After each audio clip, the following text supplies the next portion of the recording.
Good morning everyone, menjumpai Anda dari meja kerja saya Pastor Hania Saputra dari kota Brisbane, Australia.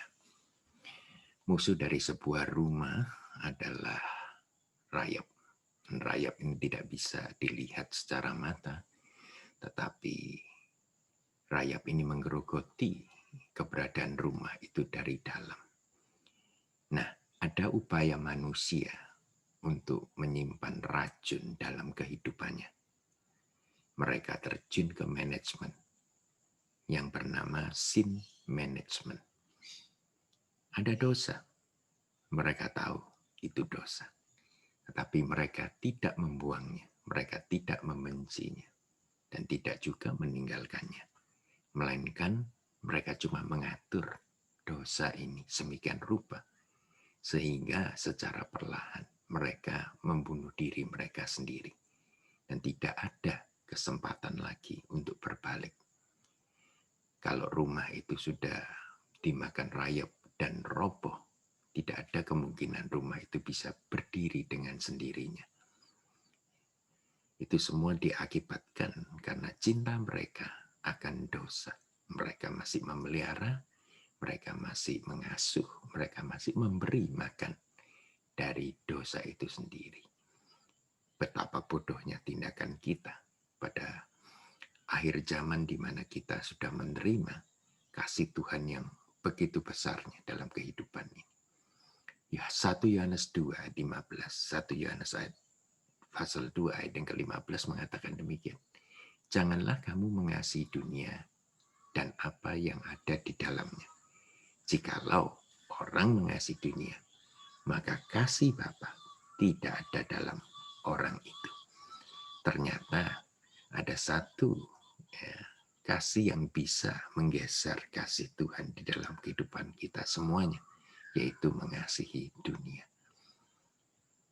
Bicara tentang rayap lagi, seolah-olah seorang pemilik rumah yang indah itu menemukan bahwa rumahnya dimakan rayap. Dan seketika itu juga dia memanggil perusahaan yang pembasmi rayap itu.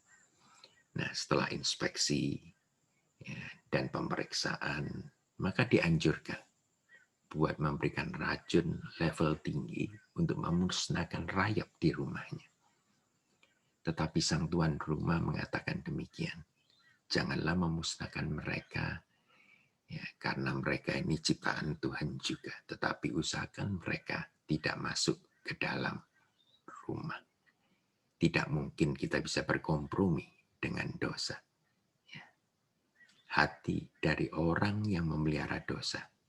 Ada beberapa hari ini saya ingin berikan kepada saudara. Perlahan. Nomor 1, hatinya terpisahkan. Ada pemisahan. Kalau saudara lihat, contoh yang paling terkenal adalah Raja Salomo sendiri. 2 Tawarikh, pasal yang ke-8, ayat 11-12, saudara baca di sana, dikatakan bahwa Salomo memisahkan selir-selirnya dari istana raja. Dia belum membawa selir-selirnya di dalam istana dia, tetapi dia hanya memisahkan saja. Nah, ini bisa terjadi, kita memisahkan teman-teman kita yang sejati. Mereka yang menegur dan memperingati kita, kita kotakkan mereka, kita jauhi mereka, sedangkan kita memberi tempat nyaman bagi orang-orang yang mensupport perbuatan rahasia dan jahat kita. Seringkali terjadi demikian. Kita tidak terlalu jauh dengan dosa itu sendiri. Yang kedua, pemalsuan kepribadian. Sementara memberikan korban kepada Allah Israel, yaitu Yahweh sendiri. Salomo juga membangun istana buat selir-selir asingnya. Dua pribadi bahkan lebih daripada 2 dalam satu kepribadian, satu kehidupan. Maka Salomo harus memainkan peranan yang lebih daripada satu. Dia harus pakai topeng. Nah, kemudian hidup tidaklah menjadi cermin lagi dari kebenaran firman Tuhan. Nah, resiko saudara kalau kita ini terlalu lama memakai topeng adalah lama-lama topenglah yang memakai kita. Topenglah yang memakai manusianya. Bahkan topeng itu akan mengendalikan emosi dan pribadi orang itu sendiri. Yang ketiga, menjadikan lunak, saudara. Menjadikan lebih lunak. Acap kali alasan orang yang ketangkap basah berdosa adalah, aku nggak tahu kok kalau itu dosa. Dialah yang menggoda aku terlebih dahulu. Aku nggak punya inisiatif. Aku cuma jatuh begitu akhirnya. Aku hanya melakukan apa yang disuruhkan kepadaku. Dia juga tidak beritahukan kalau dia sudah menikah dan berkeluarga. Betapa seringnya kita mendengarkan alasan-alasan orang yang jatuh, selingkuh dengan istri orang lain ataupun suami orang lain. Ini menyembunyikan diri di balik kelemahan yang mungkin bisa ditoleransi orang banyak. Orang banyak mengatakan, oh it's okay. Tapi menurut kebenaran firman Tuhan, you are not okay. Nah, akibat kita ini ahli dalam memanage dosa adalah kita terperosok ke dalam lumpur dosa yang lebih dalam lagi. Ada istilah quicksand. Quicksand itu semakin kita bergerak, semakin kita tidak bisa keluar. Sekali berbohong, tetap akan memproduksi kebohongan baru lainnya untuk menutupi kebohongan lama itu. Termasuk cukup brilian, yang tidak pernah lupa akan kebohongan awal.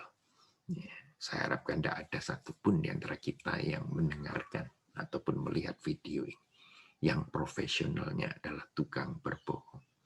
Kalau ada, saudara bertobat sebelum dosa itu menghancurkan kehidupan Anda completely, totally.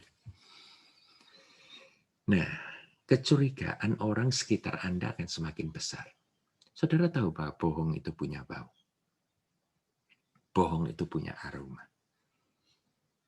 Dan suatu saat, kebohongan itu akan mendatangi alamat orang yang menggemakannya, mengeluarkannya. Dan kalau bohong itu mendatangi alamat, maka dia akan meminta bayarannya. Dan bunganya juga. Ya, jangan lupa akan hal ini. Tuhan memang panjang sabar, tetapi dia tidak bisa dipermainkan oleh manusia.